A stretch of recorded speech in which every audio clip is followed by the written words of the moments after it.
રાજ્યની Ryan international સ્કૂલમાં આજે સ્પોર્ટ્સ ડેની ઉજવણી કરવામાં આવી હતી, જેમાં મોટી સંખ્યામાં બાળકોએ વિવિધ રમતોમાં ભાગ લીધો હતો. આ રમતો શિક્ષકોની હાજરીમાં રમાઈ હતી. અંતે વિવિધ રમતોમાં વિજેતા બાળકોનું સન્માન કરાયું હતું. મારું નામ ડેવિડ સોલંકી છે. હું રાયન ઇન્ટરનેશનલ સ્કૂલ અડાજણમાં આચાર્ય તરીકે સેવા આપી રહ્યો છું. આજે અમારી સ્કૂલમાં નર્સરી, જુનિયર, સિનિયર અને ધોરણ 1ના વિદ્યાર્થીઓનો સ્પોર્ટ્સ ડેનું આયોજન કરવામાં આવ્યું છે. કેટલા વિદ્યાર્થીઓ ભાગ લીધો, કઈ કઈ રમતો હતી સાહેબ, અને આનાથી બાળકોમાં શું લાગશે?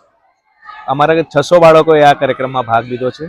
આ કાર્યક્રમનો મુખ્ય હેતુ બાળકોને સ્પોર્ટ્સ તરફ રુચિ રાખવાનો છે. જ્યારે એક તરફ આપણી દેશની અંદર કોમનવેલ્થ ગેમ થઈ રહ્યું છે, 2036ની અંદર ઓલિમ્પિક થઈ રહ્યું છે એવું જાણવા મળી રહ્યું છે, તો એને પ્રોત્સાહિત કરવા, રમતગમત પ્રત્યે બાળકોને રુચિ વધે અને મોબાઈલથી જેટલા દૂર રહે એ અમારી મુખ્ય હેતુથી આ સ્પોર્ટ્સ ડેનું આયોજન કર્યું છે. સાહેબ, રાયન બીજી શું સ્પર્ધાઓ રાખશે? રાયનમાં સતત રાયન મિનીથોન રેસ છે, જ્યાં આપણા સુરત શહેરના લગભગ 6000 વિદ્યાર્થીઓ ભાગ લઈ રહ્યા છે. Inter school cricket tournament, inter school football tournament અને વોલીબોલની ટુર્નામેન્ટ પણ અમે યોજી રહ્યા છીએ.